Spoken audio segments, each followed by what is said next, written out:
I always enjoy it when my subscribers ask me questions or ask me to create specific content. Now, I was asked to give my top 10 food lines that I've been to, and over the years, the food lines didn't used to be really good. As of recently, they've gotten much better, but I've also traveled around a lot more than I usually do. And so what we're going to be talking about today is the top 10 food lines that I have been to, and then I'm going to give you the reasoning on why I like them. So my first one, and this is probably the first food line I ever went to that I looked at and I went, man, I absolutely love this place. So you guys have heard me talk about the Friars, St. Francis of Assisi. Well, they have St. Anthony's in San Francisco. And that one there, one of the reasons why I really liked it, because, the food was actually pretty good, considering, the type of food that they were giving out in the early 2000s. It really wasn't that good. It was much worse than what it is that you get right now. But the thing is, they always made the menu, and they would make it sound like a 5-star restaurant. So you would go for you would go and get the menu for the month so that you knew what days you wanted to show up, what days you didn't want to show up, and therefore you could make your decision. But the way that they would always put it is like, yes, we have a salad glazed with our signature hollandaise sauce or something like that, or we're having the juicy meatloaf with whatever. And it was always entertaining. And I remember even talking to the Friars back then. I'm like, man, this is funny how you guys make this sound like a 5-star restaurant when all it is a soup kitchen. And so I gotta say, by far, if I were to say that the top one that I like, that St. Anthony's in San Francisco would be the top of my list, just because of the way that they put the menu out and the way that they that they made it sound like a 5-star restaurant. It was entertaining. Okay, number 2, and this, I actually wasn't homeless at the time that I did Sisters of the Road, but, and this is in Portland, Oregon. If you ever go to Portland, Oregon, one of the places, even if you're not homeless, you should go check out Sisters of the Road.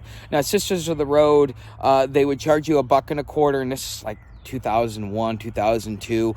They charge you $1.25, and that would cover your meal, and that was just cost. Everybody else was a volunteer. And if you didn't have money, they would give you 15 minutes worth of work so that you could actually earn a meal. You get coffee. You get to pick, okay, I want this dish, or this dish. You would get a restaurant setting.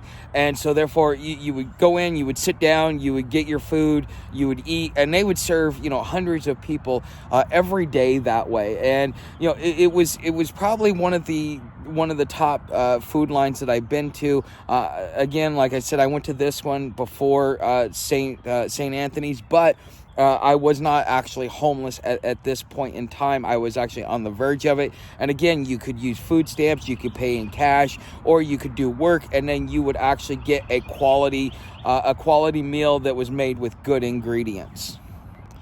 Okay, so you guys know that for number 3, it is Our Daily Bread in Cincinnati. If you guys remember me talking about Cincinnati, I actually gained some weight there because the food was so good.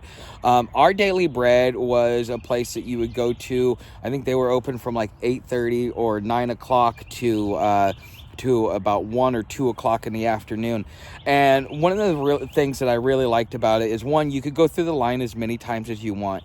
You would get in the line, they give you a ticket and a tray. You go up to the window, you'd say, I want this, but I don't want this. So you actually got to pick and choose what it is that you wanted. Sometimes it was good, sometimes it wasn't. It just depended upon what time you went through. And then you would move on to the next window, and they would give you pastries. You could get coffee, you could get water, you could get lemonade or tea or whatever it was that they were offering at the time. But just because you went through the line this time does not mean that was the only food that they were serving for the day. The really cool part about Our Daily Bread is that you could go through the line, and if you went through about every 30 minutes through that line to grab a new plate, you would actually have a new entree every time. And that was actually pretty cool. So, they might be doing stuffed squash today or the first round, but then all of a sudden they're doing meatloaf the next round, and then they're doing hot dogs or hamburgers the next round, and then they're doing something else the next round. That way, you could keep going through. Now, sometimes, you would really want to show up early because the first round was usually where they gave the better stuff out, and then they just kind of, kept rotating. As they run out of one, they would just put a new entree in. But our daily bread is number 3. Now, number 4 is, again, in Cincinnati at Washington Park on Saturdays. I think it was like about around 5 or 6 o'clock in the evening. You would show up there, and they would, you had a church group. I didn't know the name of the church group. I tried to interview the guy, but he kind of flaked out on me.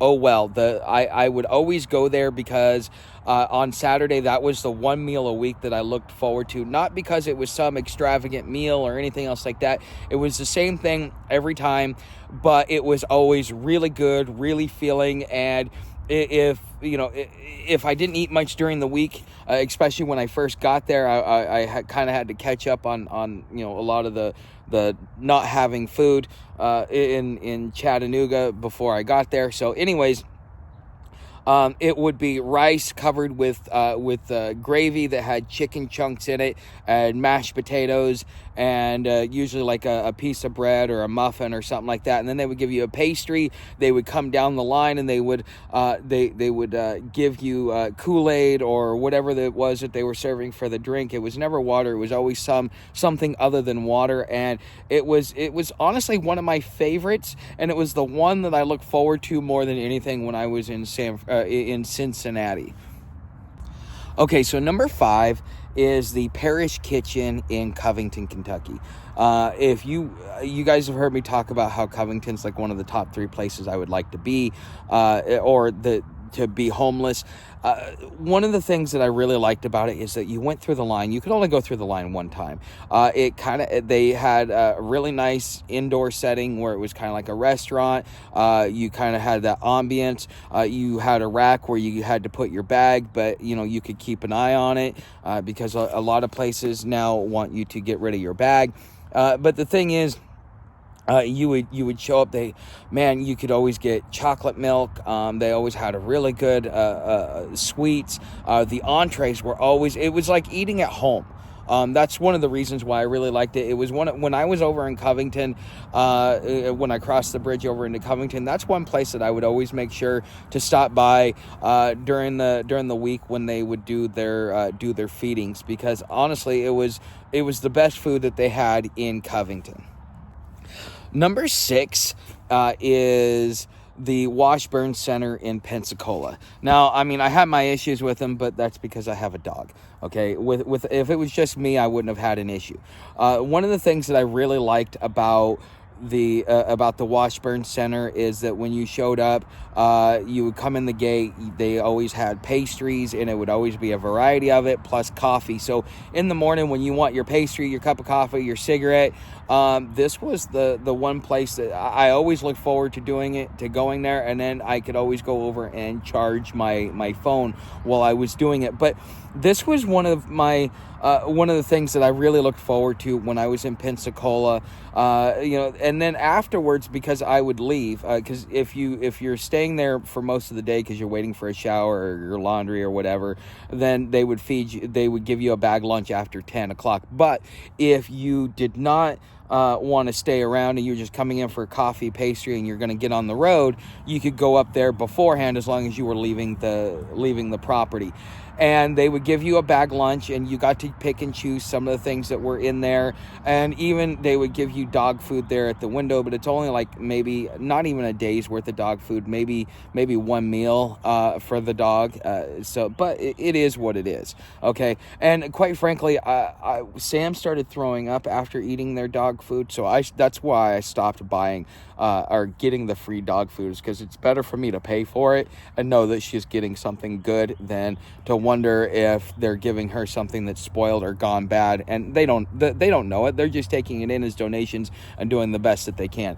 But Washburn Center, if you're in Pensacola, you like your morning coffee and your morning donut, that's definitely a place to go. Number 7 is the skate park in Pensacola. Okay, so if you go over to the skate park on Tuesdays and Saturdays, I think it's about 10 or 11 in Pensacola, you can you can go there, you can get a good meal, you can get clothes, you can get other things. They actually hand out can openers or P38s if you want one.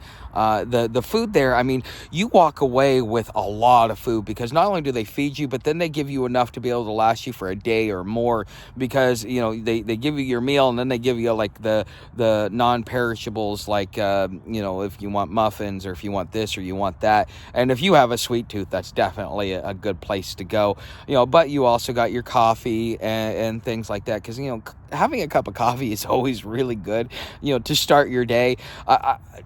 When I was housed up, it wasn't a big deal to me, but now that I'm out here, having that cup of coffee is kind of like what balances my day out. Okay, and so on Tuesdays and Saturdays, they would go out there and they would feed the homeless, and they kind of have a really good community relationship with the homeless that show up there. It's not just like, okay, we're here to volunteer, feed you, we're gone, now we virtue signaled and feel better about ourselves.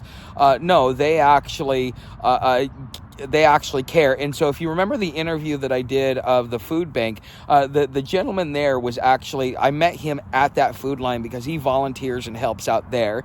And then, he goes over to and works with the food bank. And honestly, he was a good guy. I kind of, but that is number 7. Number 8.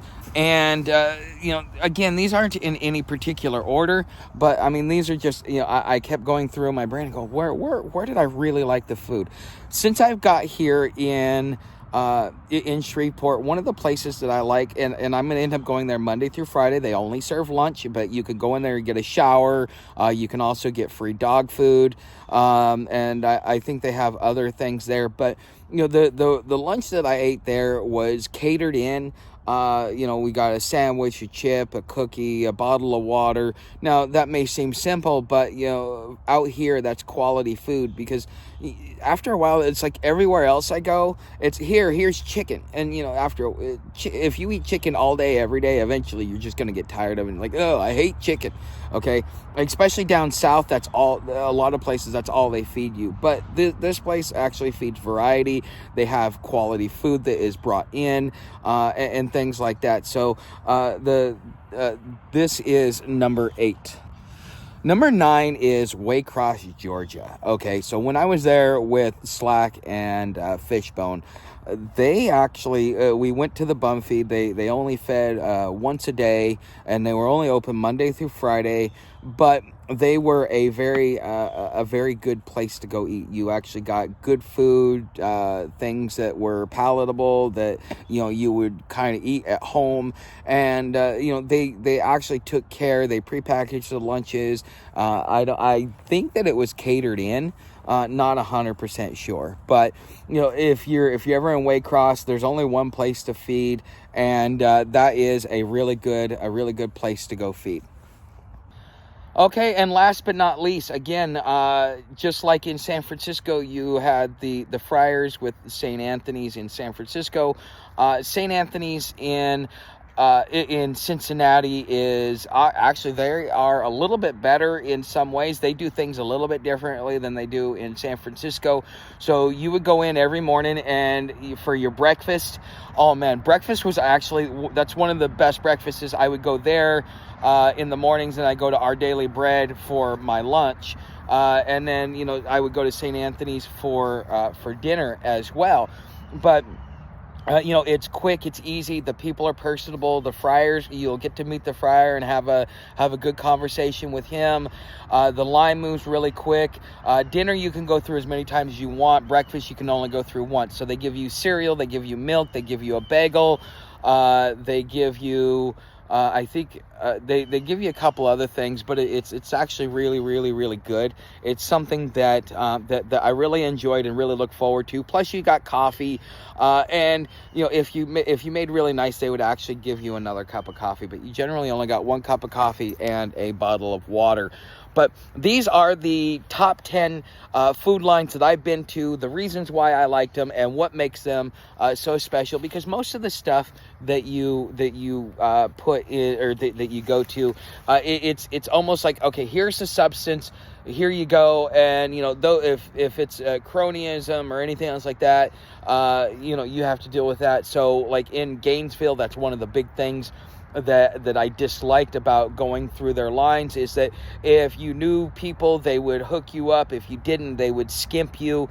And so it really, really sucked. So, you're wondering what makes a good food line. What really makes a good food line is that, is that they take time to actually prepare a meal. Food is the one major necessity that you need out here. And when you're not able to cook your own food, not able to prepare your own food, and you want something that is actually decent instead of having to constantly eat prepackaged crap, these food lines are definitely places to go if you are in the area. So thanks for watching. You know how to help the channel. Everything else down in the description. Subscribe, like, leave me a comment. Tell me what you think, if you think there are better places than these.